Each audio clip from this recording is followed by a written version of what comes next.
Oi para todo mundo, meu nome é Marcos Souza e esse é mais um vídeo do canal Sons Aleatórios.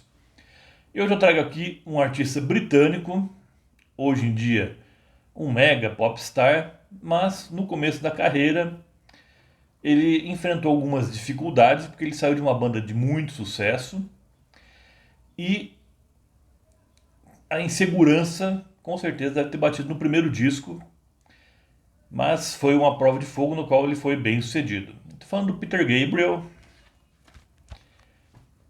e esse disco aqui, chamado apenas Peter Gabriel, de 1977, mas também conhecido como Car, por causa da capa aqui.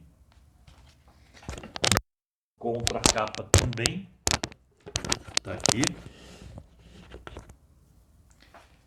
Nessa edição minha aqui, tem aqui também um encarte.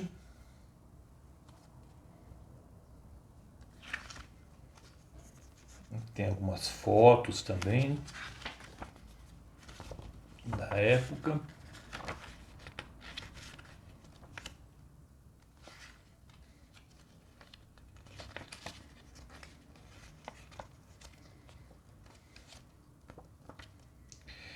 Então, nada indicava em 1975, no início de 1975, que o Peter Gabriel sairia do Genesis. Uma banda de sucesso, tinha lançado no ano anterior um álbum que fez muito sucesso, que é o The Lamb Lies Down on Broadway, e que teve uma turnê extensa, porém muito bem sucedida, inclusive nos Estados Unidos. Então foi uma surpresa geral quando o Peter Gabriel anunciou em 1975 que ele estava saindo do Genesis, porque o Genesis até então era visto como uma simples banda de acompanhamento dele. Ele era o Genesis para o público médio. E muitos ali previram que a banda não teria como continuar sem o seu líder e figura icônica. Porém, o Genesis conseguiu, acho que comercialmente até ser mais bem sucedido que a versão com o Peter Gabriel, ali com o Phil Collins passando a ser vocalista. E no estúdio também baterista, nos shows evidentemente ele ficava muito limitado se ele ficar só na bateria. Mas o Peter Gabriel, ele considera uma das figuras mais honradas aí do mundo do rock, porque ele teve uma nobreza incomum, porque ele saiu do Gênesis, ele não impediu que os ex-companheiros continuassem com a banda, com o nome Gênesis, ele não fez nenhuma objeção quanto a isso. Escutou essa, né, Roger Waters? E também continuou amigo dos ex-companheiros de banda. E ele também não, durante a carreira solo dele, ele não cantava nenhuma música da época dele no Gênesis. Correm boatos aí que foi um acordo entre ele e a banda. Então, quando começou a carreira dele, ele não tinha um repertório vasto. Ele teve que construir um repertório ao longo do tempo. E os 4 primeiros álbuns solos do Peter Gabriel, esse é o primeiro, chamado Car, eles têm uma certa semelhança com as capas. Segundo o próprio Peter Gabriel, a intenção dele era reproduzir álbuns como se fossem edições diferentes da mesma revista. Então tem o segundo álbum, que é o Scratch, que ele parece que ele está arranhando a capa do álbum. Depois tem o terceiro, que é o Melt, é como se o rosto dele estivesse derretendo. E o quarto, que é chamado de Security, mas eu nem sei porquê, muito bem a razão, é uma capa meio abstrata. E esses 4 álbuns, apesar de fazerem sucesso relativo, mas não. Eles são de uma fase mais experimental do Peter Gabriel, não tem nada a ver com o sucesso que ele alcançou a partir de 1986 com o Soul. Esse sim foi o álbum que estourou internacionalmente, principalmente com a música Sledgehammer e o seu clipe magnífico até hoje. É impressionante como aquele videoclipe é muito bem produzido e muito criativo. Mas vamos voltar aqui então ao primeiro álbum solo do Peter Gabriel. Ainda tem traços do Genesis, em especial na faixa de abertura, Moribund the Burgermeister. Essa é praticamente, poderia perfeitamente estar no A Trick of the Tail, que é o primeiro álbum do Genesis sem o Peter Gabriel. Tanto que muita gente também acusou na época o Phil Collins de imitar o vocal do Peter Gabriel, deliberadamente.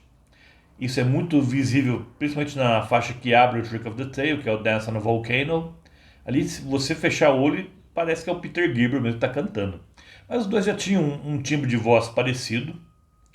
O Phil Collins já tinha cantado em outras canções do Genesis antes da saída do Peter Gabriel. Teve More Fool Me, do Silent England by the Pound. Ele fez participações no The Lamb Lies Down on Broadway, também como o John, o irmão do protagonista, o Rael. Então, estava tudo em casa. Mas Morbid the Burgermeister é uma canção que eu acho muito parecida com o Genesis, apesar que ela tem um bom humor que você não vê muito no Trick of the Tail, no geral. Depois temos a primeira canção que eu considero realmente um solo do Peter Gabriel, uma canção que musicalmente não tem a ver com o que o Genesis estava fazendo ou fazia, que é Salisbury Hill, uma balada agridoce, com uma das canções mais queridas pelos fãs do Peter Gabriel até hoje, e uma balada folk aí, e com uma letra ao mesmo tempo terna e irônica sobre a saída dele do Genesis. Depois tem o rockaço Modern Love, também com um videoclipe antológico, que tem até aqui no encarte uma foto dele no clipe, que é essa daqui, que ele tá vestindo, não sei se é a roupa de jogador de hóquei, mas parece uma armadura também, que ele tá numa escada rolante. Ele, segundo ele falou também, a intenção era colocar tipo um homem primitivo num ambiente moderno, para dar um contraste. E é um rockaço daqueles, é uma das minhas músicas preferidas desse disco também. Depois vem Excuse Me, uma música que começa, parece ver um blues tradicional, mas depois ele bota um vaudeville aí, música de cabaré, lembrando um pouco a Bones of Dog Band, com uma letra bem ácida também. E depois temos, fechando o Quero Lado A, a minha música, talvez a minha música preferida desse álbum. É uma música meio esquecida pelos fãs, mas eu adoro essa música, que é Humdrum, que começa com uma balada nos teclados.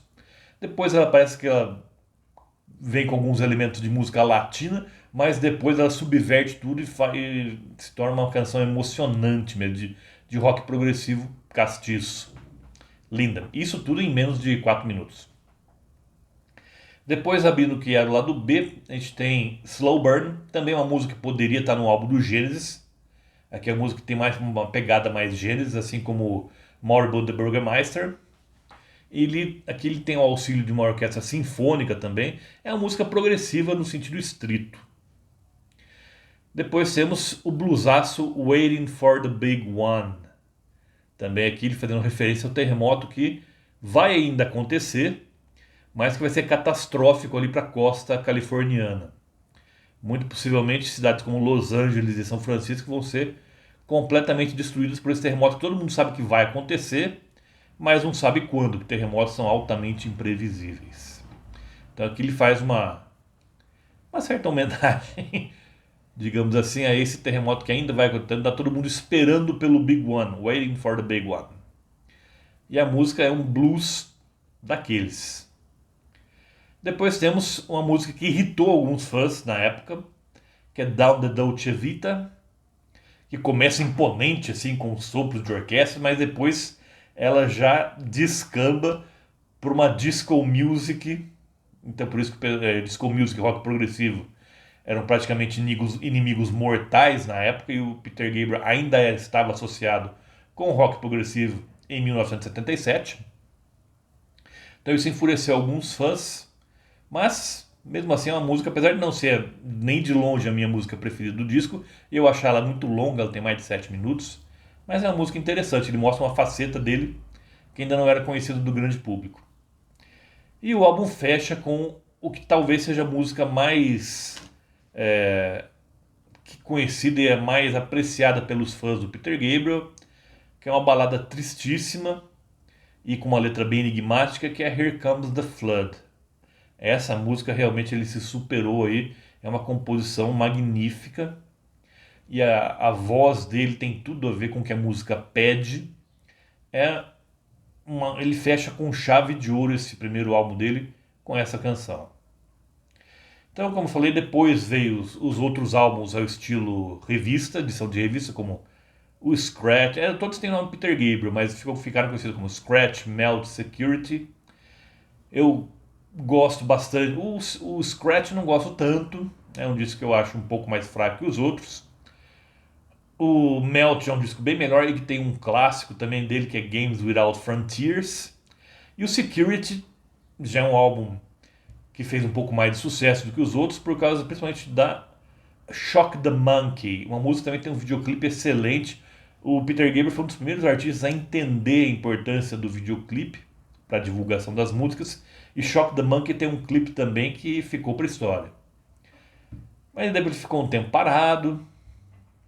E ele fez, se não me engano, a trilha sonora de um filme sobre a Paixão de Cristo em 85.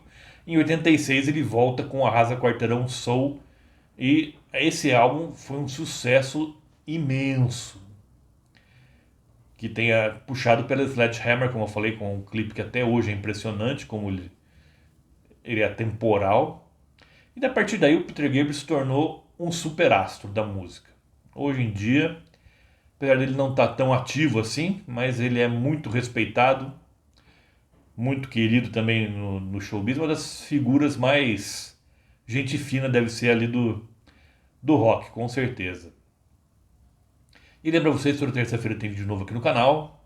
Por hoje eu fico por aqui. Vejo vocês na próxima terça-feira. Até lá.